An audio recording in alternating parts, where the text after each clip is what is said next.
नमस्कार, सत्यहिंदी.com में आपका स्वागत है। एक नजर अब तक की सुर्खियों पर। भारत बायोटेक की वैक्सीन कोवैक्सीन को विश्व स्वास्थ्य संगठन यानी WHO से मान्यता मिल गई है।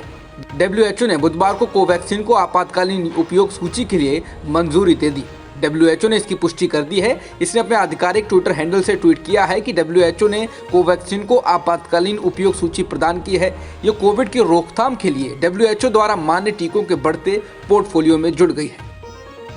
टीकाकरण को लेकर आज प्रधानमंत्री नरेंद्र मोदी ने जिलों के जिलाधिकारियों के साथ समीक्षा बैठक की। बैठक के बाद पीएम मोदी ने कहा कि अब तक लोगों को वैक्सीनेशन सेंटर तक पहुंचाने और वहां सुरक्षित टीकाकरण के लिए प्रबंध किए गए थे, लेकिन अब हर घर टीका, घर घर टीका पर फोकस करना होगा। मोदी ने कहा कि लोगों को जागरूक करने के लिए धर्म गुरुओं की भी मदद लें और उनका 2 मिनट का वीडियो बनाकर लोगों तक संदेश पहुंचाएं। पीएम मोदी ने कहा कि टीकाकरण में ढील नहीं होनी चाहिए। T20 विश्व कप 2021 की शुरुआत से पहले किसी ने भी उम्मीद नहीं की होगी कि विराट कोहली के नेतृत्व वाली भारतीय टीम पहले 2 मैचों के बाद बाहर निकलने के दरवाजे पर खड़ी होगी। हालांकि ऐसा हो चुका है और आज भारत की टीम अपने तीसरे मैच में पहली जीत की तलाश में अफगानिस्तान के साथ मुकाबला करेगी।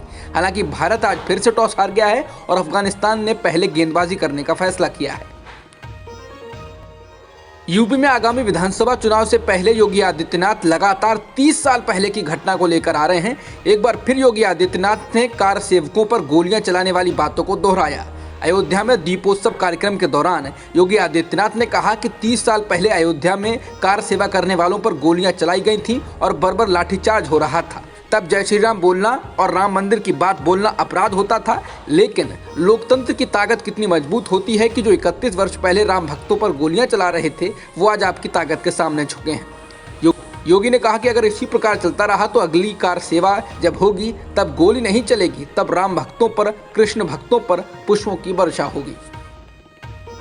कांग्रेस नेता प्रियंका गांधी ने बढ़ रही महंगाई को लेकर बीजेपी सरकार को घेरा है। प्रियंका ने उस खबर को ट्वीट किया जिसमें बताया गया है कि पिछले 351 दिनों में रसोई गैस की कीमतों में 305 रुपए की बढ़ोतरी की गई है। इसके साथ ही प्रियंका ने लिखा कि त्योहार का समय है, महंगाई से आमजन परेशान है।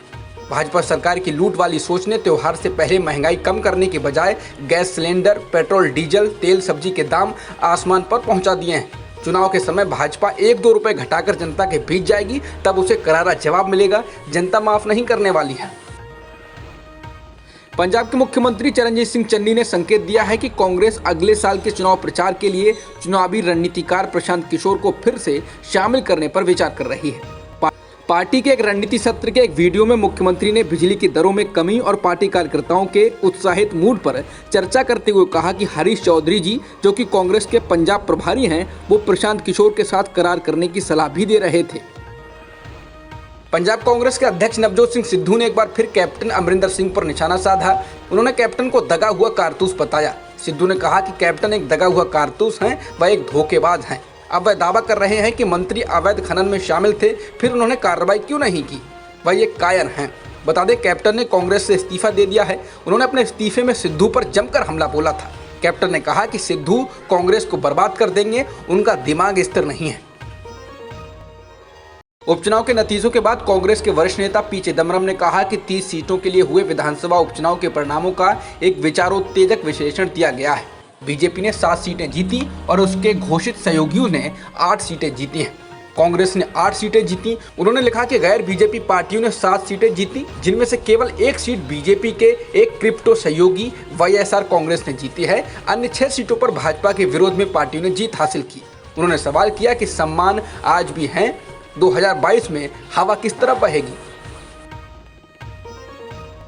एनसीबी अधिकारी समीर वानखेड़े पर नए खुलासे करने वाले और महाराष्ट्र के पूर्व मुख्यमंत्री देवेंद्र फडणवीस को भी निशाने पर लेने वाले एनसीबी नेता नवाब मलिक अब कुछ नया खुलासा करने वाले हैं। उन्होंने ट्वीट कर कहा है कि शुभ दीपावली, आप सभी को दिवाली मंगलमय हो। होटल द ललित में छुपे हुए हैं कई राज, मिलते हैं रविवार को। लगातार 7 दिनों तक पेट्रोल के दाम बढ़ने के बाद आज पेट्रोल और डीजल की कीमतों में कोई बढ़ोतरी नहीं की गई है, जिसके बाद दिल्ली में पेट्रोल की कीमत 110 रुपये के पार है और डीजल की कीमत 98 रुपये 42 पैसे प्रति लीटर है। वहीं मुंबई में पेट्रोल की कीमत 115 रुपये 85 पैसे प्रति लीटर है और डीजल की कीमत 106 रुपये 62 पैसे प्रति लीटर हो चुकी है। बता दें पेट्रोल के दाम विमान के ईंधन से 33.22% अधिक हो गए हैं। अब तक की खबरों में इतना ही। बाकी खबरों के लिए बने रहिए सत्यहिंदी.com के साथ। सत्य हिंदी का ऐप डाउनलोड करें गूगल प्ले स्टोर पर।